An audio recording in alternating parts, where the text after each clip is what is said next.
Hello and welcome to Community Topics, number 16 of Dualistic Unity.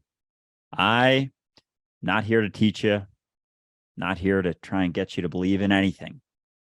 Just here to promote a mentality of questioning and curiosity that eventually gets you to a state that's maybe just a little bit freer than you are right now. And I share your passion for promoting that state of curiosity. I am interested in things. I'm interested in life as a whole, existence. I just love it. And all of the deep conversations and even superficial conversations that go into exploring what life is all about. I love it. And I think because I love it so much, the people that I talk to have an opportunity to really fall in love with it as well, because I'm passionate and enthusiastic like yourself. And so that's what this is really all about. And as a result, people look at us and go, hey, here's some really good stuff that maybe I can use in my life. And there's a degree of trust that kind of goes with that. And I caution people about that specifically because, it's like the expression, never meet your heroes. You're forming an idea of us. And I think that's really my point. Andrew, you and I talk about very deep things. We get to a very vulnerable state where we are able to look at life in various different ways on different scales of complexity and symbolism. But if I were to tell you that this entire time we've been talking, I had an ulterior motive that I was somehow keeping from you, that I talked to other people about without you knowing, it would change the entire relationship with me, wouldn't it? It would, in fact, almost distort and diminish everything I've ever said to you, to the point where now there's a lack of trust. There's another division, right? And it's not that trust in expectation, but now there is this nagging itch. What are you keeping from me?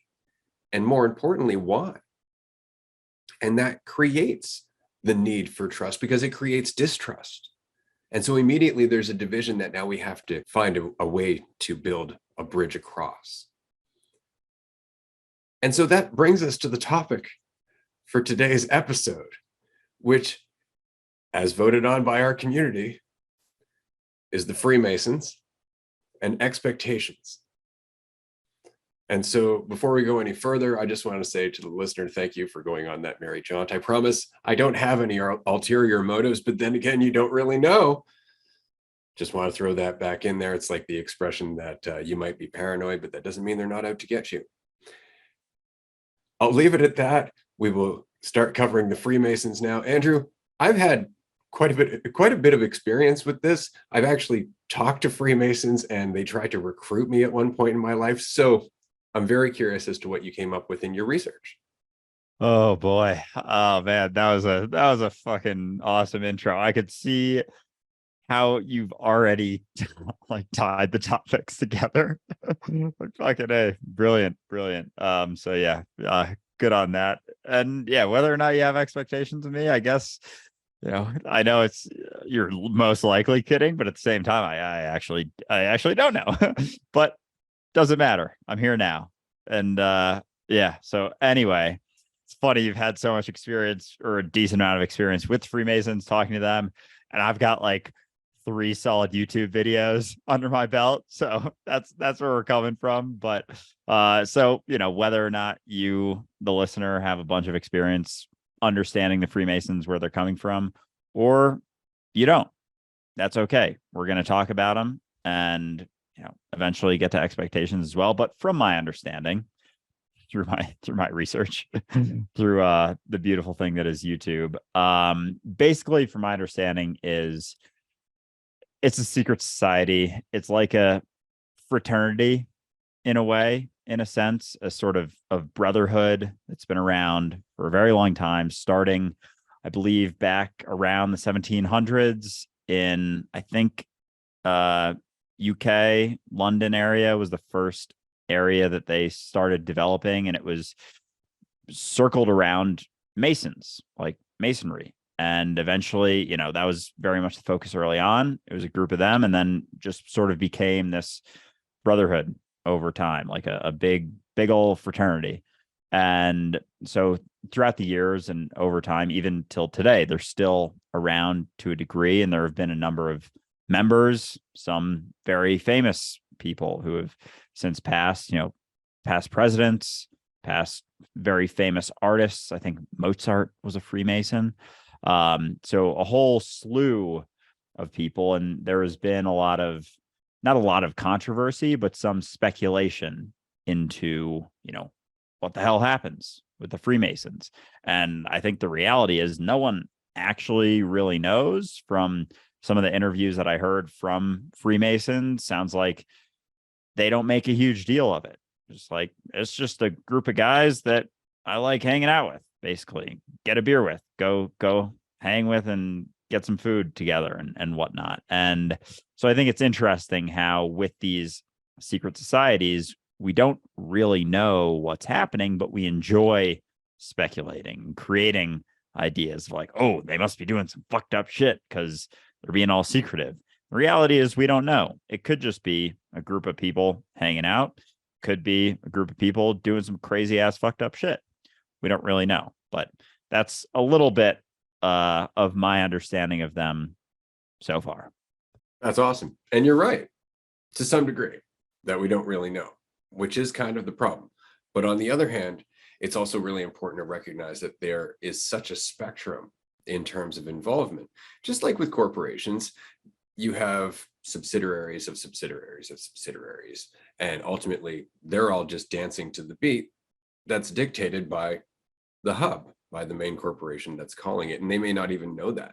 Which is why on mainstream media you will see hundreds of different news channels saying the exact same line over and over and over again at the exact same time. It's like, why? Well, because they're being dictated from a central location, from a central intelligence, as it were, right? From the headquarters. Like, they're being dictated by a certain hierarchy, right? And they don't know that. And so that's important as well. This is unfortunately the nature of secret societies. There are secret things happening. And it's really important to recognize it's not just the members keeping secrets from the non-members. It involves members keeping secrets from members, right? Because even in the Masons, there are 3 degrees of being a Freemason. Right? You go through different levels as an initiate, right? Very much like actually becoming a Mason, right? And each of those levels, you get access to different types of people. You get looked at in different ways, and allows you to make different connections. And some of those connections, and this is the thing, is that we make the assumption of thinking that every Freemason lodge is the same as every Freemason lodge. And that's not true. In most cases, in small towns, and even in cities, most lodges are just people who are hanging out, making business connections, kind of rubbing elbows, getting out of the house, that kind of thing, right? But that's not all of them. And they all stem from a rich history. Like, we say, oh, it came from the Masons. That's an important part. Like, you have to remember that the Masons back in the Middle Ages were responsible for all of the cathedrals. They were responsible for all of the major building. So you imagine how much money is in that. You imagine how much influence is in that. Not only that, how were they Masons? They were Masons because they understood how to use the square and compass. So they knew mathematics. And so there was knowledge there.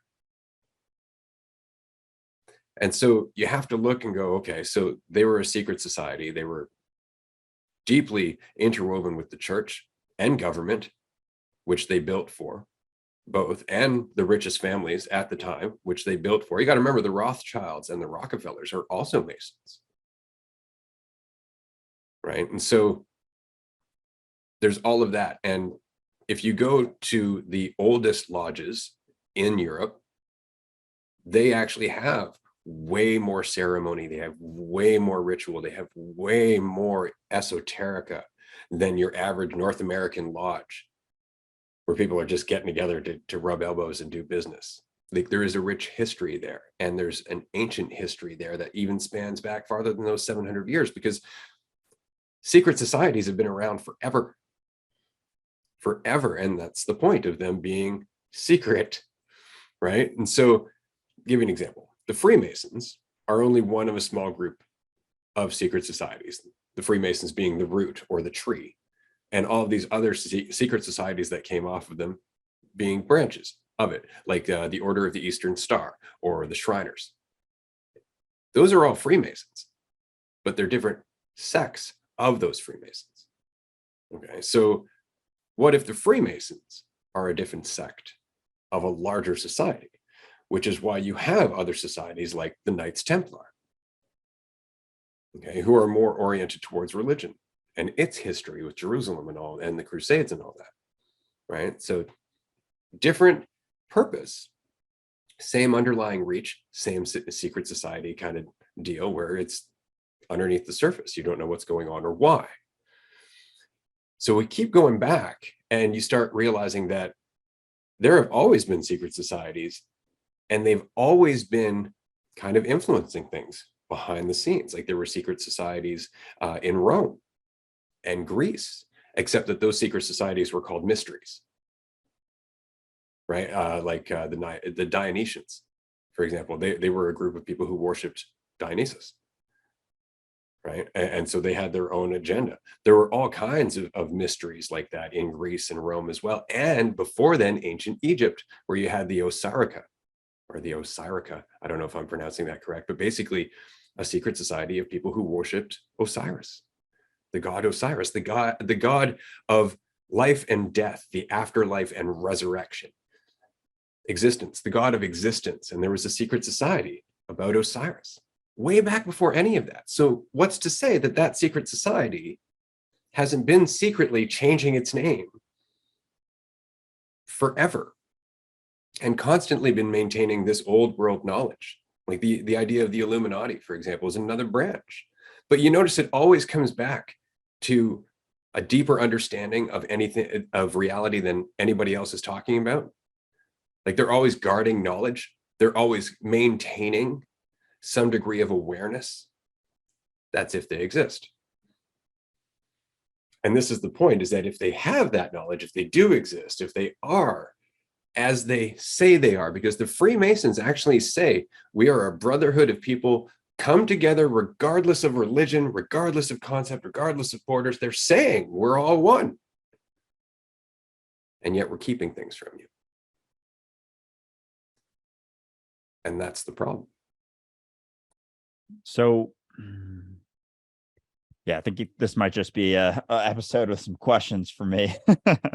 So with that, you know, if there are deeper recognitions, do you think it could be that they recognize more deeply where we're as a society, you know, collective ego wise, in the Jane Levenger's like ego development? They kind of can see that, and they are in a way kind of like they see things pretty deeply and clearly and almost keeping things secret because they know or have an idea or, you know, expectation of how it may be received by society if it's expressed openly. So could it be that they almost progressively expel this sort of information out into the open, but have sort of like a strategy around it? I don't know, but I think it goes beyond the stages of ego development. I think that if we're talking about the level of esoterica that we're talking about, if we're talking about this insight, but practiced over thousands of years and ultimately hidden despite being known, right, then it would make more sense that they would just be creating a structure, kind of like training wheels, as humanity goes through the process of coming to that same insight collectively. So that's why the Illuminati, things like that, right? Like it's like, what do you mean by the illuminated ones? What are you talking about there? Like, do you recognize that this is all you? In which case, how can you justify the positions of power?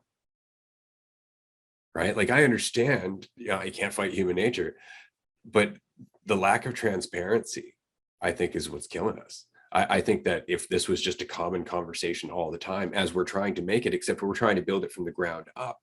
But imagine if all the knowledge, for example, that was at the library at Alexandria, right, was actually still salvaged by some secret society somewhere, and they actually still had it, that'd be really valuable. But if the thought was, well, what would humanity do with it? They'd probably ruin it or distort it or turn it into another tool of the ego. I don't know. I make the argument it's still better to have it out there.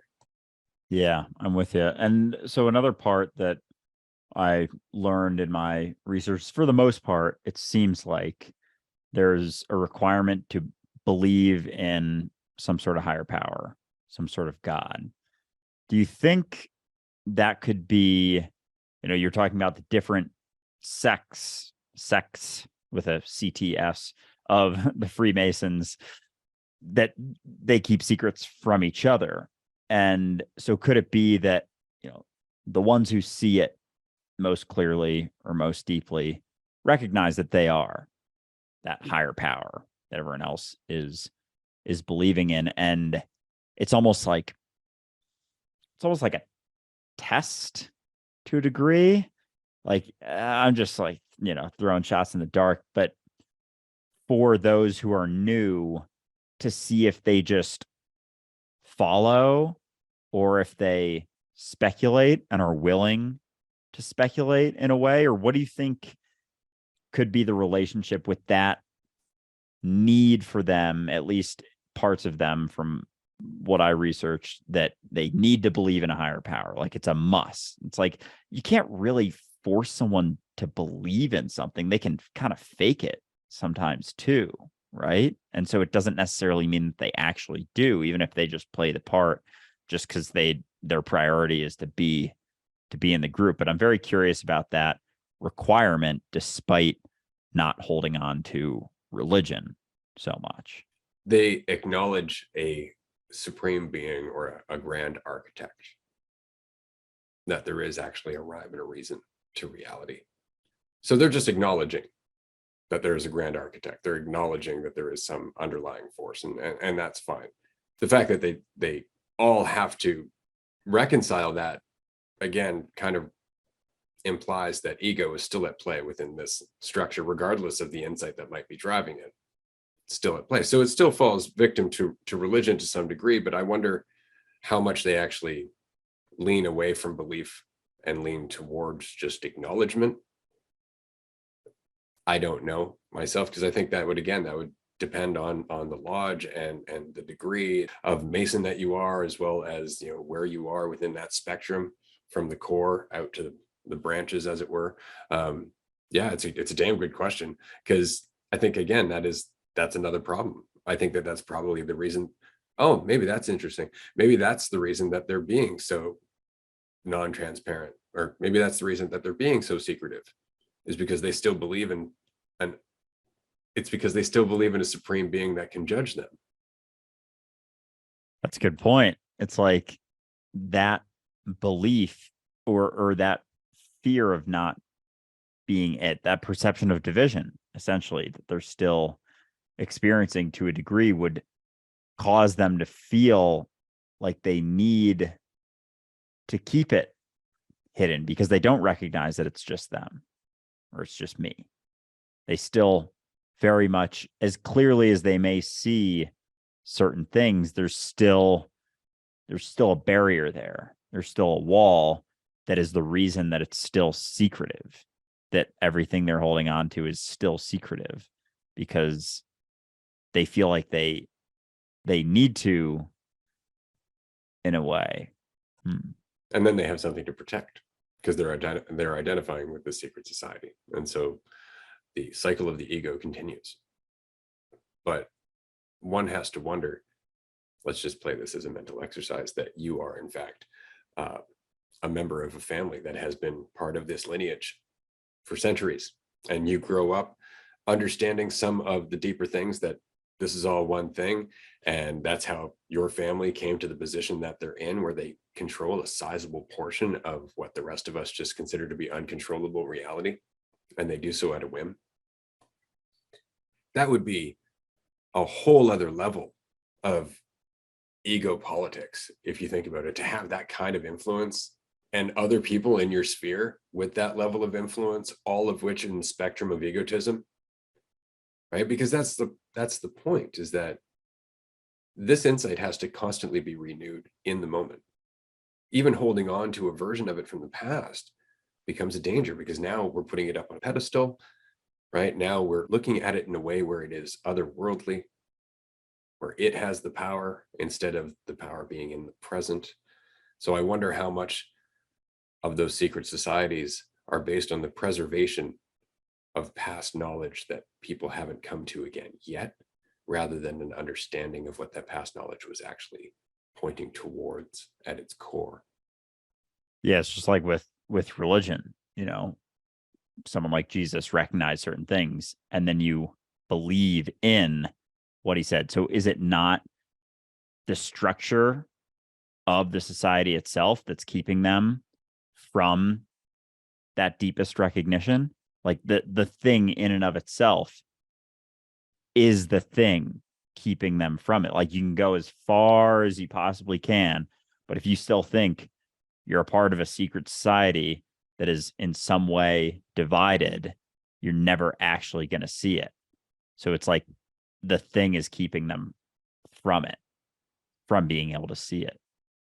Regardless of their intentions, because think about it, to begin with, the intention would have been to preserve this knowledge in a world that had turned its back on it, right? Like when I mentioned the library at Alexandria, there was a long period of war as humanity kind of reeled from whatever catastrophe happened 10,000 years ago that set us back so far, right? So at first the intention was, we got to protect this. And then they built a structure to do so. And that structure betrayed them over time.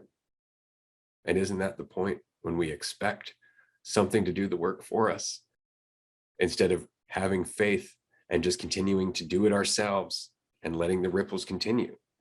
There was nothing to protect. There's no ancient knowledge we have to get back to. That knowledge is still here in the place that it came from, which is our awareness. We're trying to protect the past, and it's rooting us there and causing the distrust that makes that past seem more important. It's like somewhere along the way, there was a shadow of a doubt, because it became this thing. And rather than having faith, there was doubt. And through the doubt, there was structure.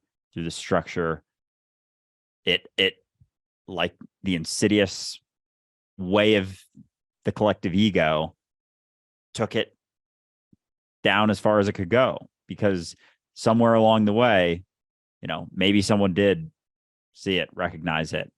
They saw it for what it was.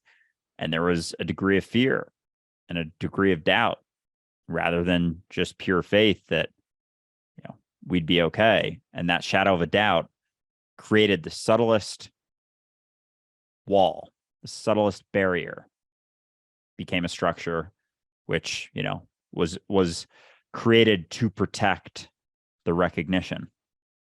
And that structure is the exact thing that took us so far away from it. Absolutely.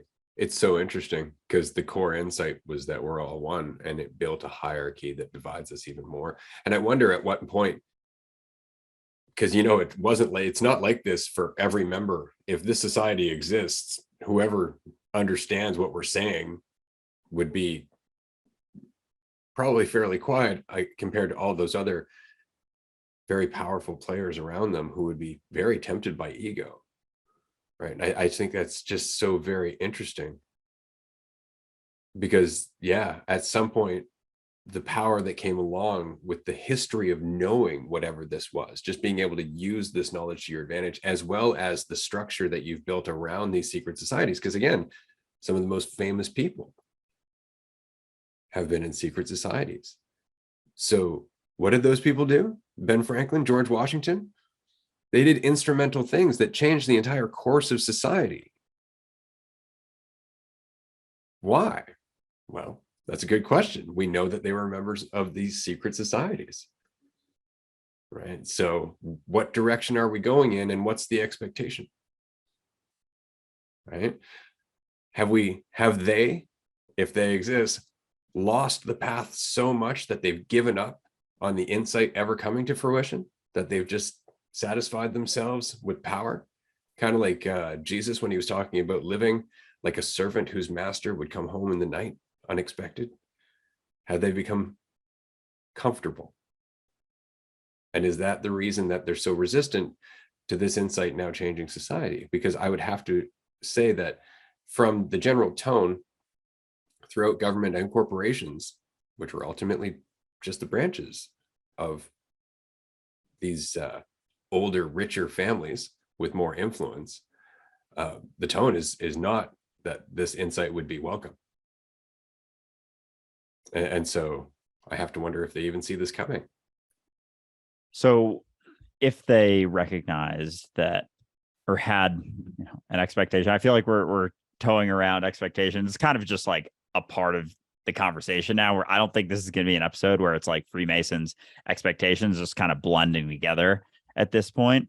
So they had an expectation, which is a fear, which is, whatever, of this being taken in a certain way. So it's like they're almost protecting it. And it makes you wonder, because Ben Franklin invented electricity, right? Yeah. Yeah. Sorry, he's given credit, whatever. It makes me wonder, like with electricity, just looking at that, could that have been seen as a way to keep this hidden? In a way, could they have maybe had this idea that, oh, okay, this is something, if we can harness it, it can be utilized and take us out of or push us into a more divided mentality? Again, this is just speculation, because electricity has kind of been a core of our society currently. In a way, it's allowed us, or the egotistical mentality, to just kind of soar and go on this trajectory of exponential sort of growth through that. So it makes me wonder if, just hypothetically, Ben Franklin was a Freemason, they did have this idea or expectation that the recognition would not be taken very well. They are dropping things into society that potentially keep us in the mentality that doesn't recognize that we're all one, that this is all the same thing. Again, just speculation, but it makes me wonder. Yeah, there's a lot there. I think that, again, as with any structure, you would have people working as a result of self-reflection and people working as a result of comfort and a need for power, right? I think there would be a division there. So looking at Ben Franklin, I think that you would almost hesitate to go, was this malicious? Because of some of the other things that he's been involved with, considering the amount of bodies and whatnot that were found on his property. The point being is that he was very much a product of that mindset as well. And as a member of a secret society, would have been privileged to power and influence to some degree. So it's a very good question. It's a very good question. My immediate thought when you mentioned the fact that he discovered electricity was the fact that, again, if we're talking about secret societies, ancient Egypt had electricity, right? They actually had vases or pottery where they would fill it with different chemicals in the same way that we make a battery, and they were actually able to create electricity. So they knew that back then. So it makes you wonder if that's just knowledge that they've decided, okay, we need to bring that back now because there was a next step that they wanted to take. Fucking A. Oh man. So could it not be that, the secret society is kept secret because there are things that we don't I'm curious, whoever came across the internet, what their backstory is, if that wasn't potentially something, tens of, because who's to say, we have this whole idea, and we've talked about this before, that we are in the most progressive part of society that's ever been in all of reality, all of eternity. And we have this, I don't know, just clean cut idea that, oh, we've just, progressed and now we're here and this is the most advanced society that has ever been. It's like, we only have 10,000 years of written human history.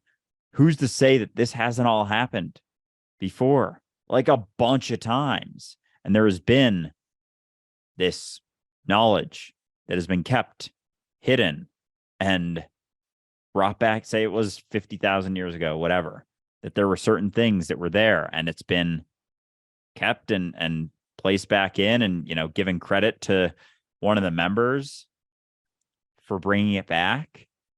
Who's to say that it hasn't always been? Who's to say there's not things right now that could be recognized or utilized to take society in a certain direction? And depending on where they want to take society, they drop something new drop in a new invention that's never been discovered, ever. But who's to say that it hasn't? Or they limit inventions so that way they can't work to the same capacity. I mean, solar panels were actually limited to 15%. I think it's 15% efficacy by the US government in the 70s or in the 80s when they came out. So there was actually a law saying, no, you can't create a solar panel that's more efficient than this. Why would you do that? If not to limit the use of that technology, right? And then unleash it as necessary. And that's the thing. Now we're facing all of this with the oil shortage and oil prices and all of that. And we saw that coming years ago, years and years and years and years and years ago. All this stuff that's happening with OPEC and everything else in Russia, we saw that coming. And so now all of a sudden there's a need for us to have more efficient technology in terms of renewable energy. And so now we're changing the rules. So do you think there's a deeper understanding, or like, the core you were talking about at the start of the episode, of when a bunch of news networks all say the same exact thing? I'm actually curious with that, as well as, limiting the 15% of the solar panels back, and then, recognizing the inevitability of some of the things we would go through as a society with oil or whatever it may be, energy and whatnot, and then being able to bring it back at the perfect time, and I guess probably in a way profit off of the bringing it back to a degree, but that, as well as news channels all saying the same exact thing at once. What were you referencing with that? Oh, just that again, we are influenced by certain core industries, certain core interests that we're not even aware of. Like I said, all the news media being told to say the exact same line in reference to a certain event. The reason is because that line, that specific sentence, has been curated to have a certain impact on society. If the wording was different, it wouldn't have the same impact. And so the head body basically just sends out a memo saying, this is what we want you to run with. And they all say the same thing. You can find clip after clip after clip of this. It's funny. I think it was either the Daily Show or Last Week Tonight. Occasionally they'll show you this, where they'll show you like two completely different news agencies saying the exact same thing, and then 4, and then 8, and then 60, and it just covers the whole screen, and they're all speaking in unison, despite all being owned by separate companies in different states. So are they owned by separate companies? And the answer is no. That's why we have, giant mega companies that own trillions of dollars of asset. Think about that. How many companies does that one mega company own? And you're never going to know, because you don't have to know.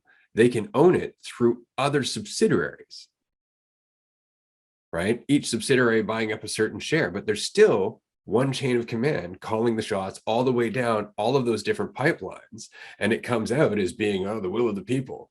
Is it? Oh God, this is very interesting, because they know the influence that everything has. Is if all of the news stations, if everything is saying, the same thing, of course they know it's going to influence people, and then those people are going to think differently. Like, the mind is very malleable; it is very easily influenced by its environment. Politicians know it too, right? They know it. Why do you think politicians craft their speech? Why do you think they have speech writers that go through with focus groups and actually use different wording to see what lands and what doesn't, and how it lands and what the reaction is? It's a science. They understand that there is a certain mentality where we are predictable. And as long as the majority of us are in that mentality, they can pretty much just move us around at their whim. David Icke does a really good job of talking about problem reaction solution. This is something that you're going to see a lot of now that I've just mentioned it. The government or corporations will often do this. They will introduce a problem, they will wait for a reaction, and then they will offer a solution that benefits them. And that has been done throughout our entire history. I think I mentioned this before. The Rothschilds. The Rothschilds are one of the wealthiest families in the world and have been for hundreds of years. And it's because hundreds of years ago, there were five brothers, five Rothschild brothers. And this was back in a day when you were carrying gold around, right? So people could rob you pretty easy. And so each of these five brothers opened up five different counting houses in different countries. And so what this gave them the ability to do that nobody else could do was to guarantee money on behalf of one of the other brothers. So for example, if you were a merchant living in France and you said, I have to send this much gold to my company in Britain, ordinarily, there would be a lot of risk in that, because then we'd have to load your gold onto a cart or onto a carriage, bring it to a ship, put it on the ship. There's pirates, there's highway robbers, there's all kinds of things, not to mention acts of God. You could lose your gold, right? And so instead of all of that, they would just write a note saying, dear bro, cover this amount in your country. And boom, that's how they became so popular and so rich. And so now they are one of the wealthiest families in Europe. And along comes the Napoleonic Wars. And because again, they had agents in every country. Okay. Napoleon had just broken out of jail. He was back. I think it was the Battle of Waterloo. And the English were very nervous because, of course, he's coming, right? And they were worried that they'd lose the battle. And so all of the rich bankers were concerned about their investment in various holdings that would have been threatened by Napoleon winning that battle. And they're all gathered in the Bank of England. And they're all worried and they're concerned. And Rothschild, who was there at the time, had messengers where the battle was happening. And so he was the first to hear that Napoleon had lost. He heard it before anybody else did. And what happened was he told the messenger, I want you to come back to the bank in about 5 minutes, walk up to me and whisper this in my ear again.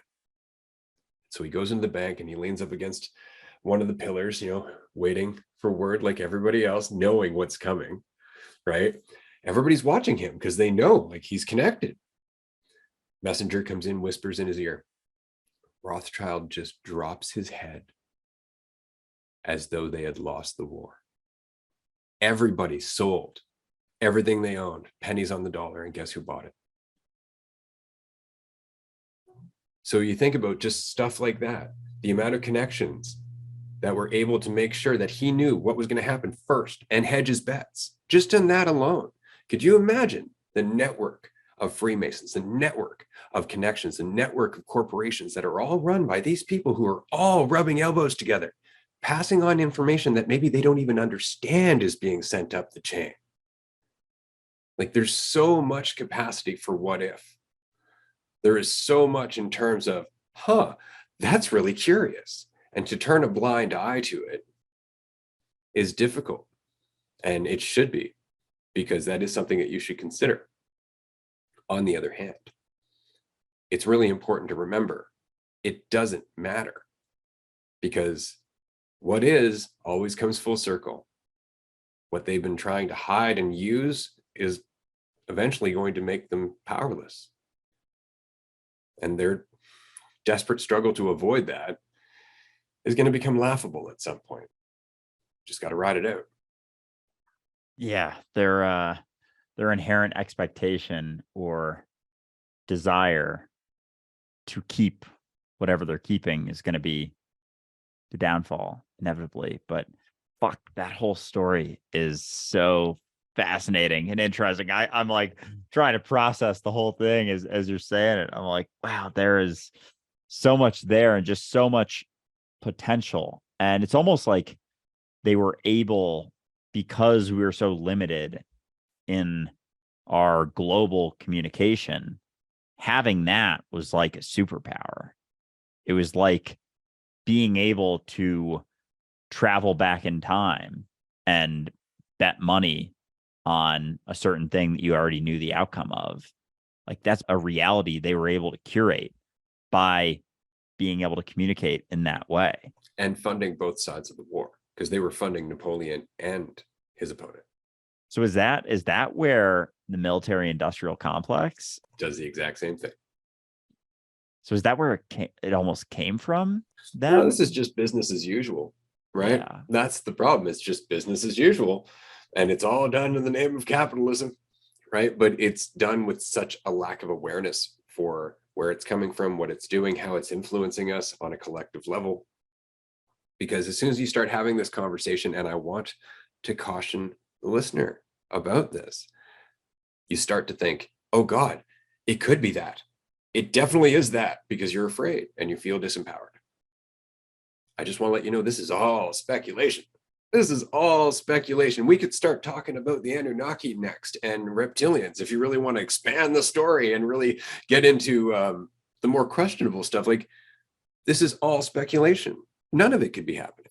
Understand that this is almost more terrifying. The current state of the world is actually just the result of stupidity. Like, it might not actually be the result of some nefarious plan done by some secret society that's been around for our recorded history. That might not actually be.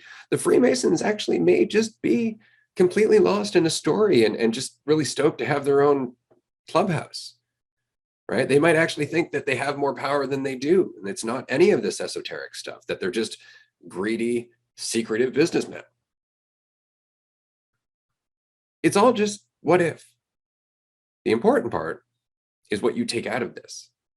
The important part is what you take from this what if, from widening your context into what could be.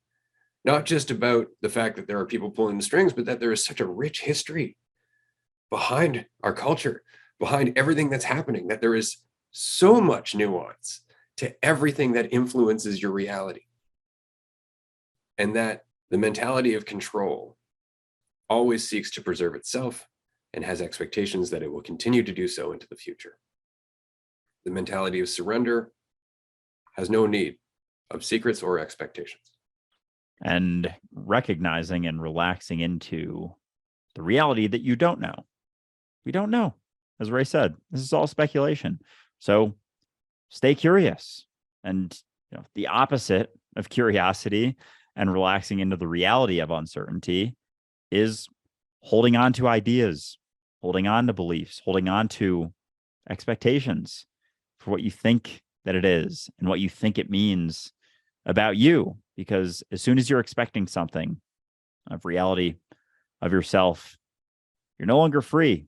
You're living up to an idea. You're holding on to an idea because you're afraid. So relaxing into that reality allows you to remain free, stay curious, stay free, and recognize that you're going to be all right through it. Like through it, it's going to be.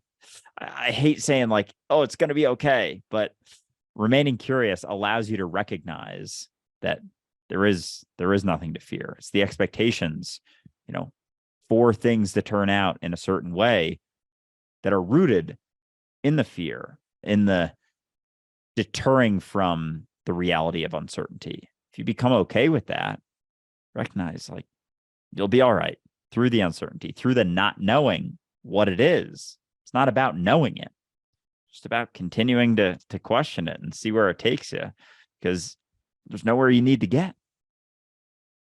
Exactly. We're basically, in letting go, we are undermining the foundation that the Masons could build anything upon, which is fantastic, because it's really just an exercise of freedom, which you've been doing this entire time. So there's nothing to worry about there. This has been a fun episode. There's a lot in this conversation, but do treat it as just a story.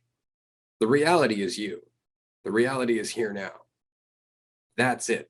These are all just considerations and things to add to the story and make it more interesting, if anything. But I do want to say that if you are interested in occult symbolism, esoteric knowledge, and the rich history of that symbolism, go and check out Jordan Maxwell. Jordan Maxwell spent a good deal of his life exploring this stuff, sometimes to an absurd degree. Admittedly, there were certain things where he's saying, this is a symbol for this, and you're like, yeah, I kind of see it, but it really is interesting. And so if you're interested in that, I would recommend him.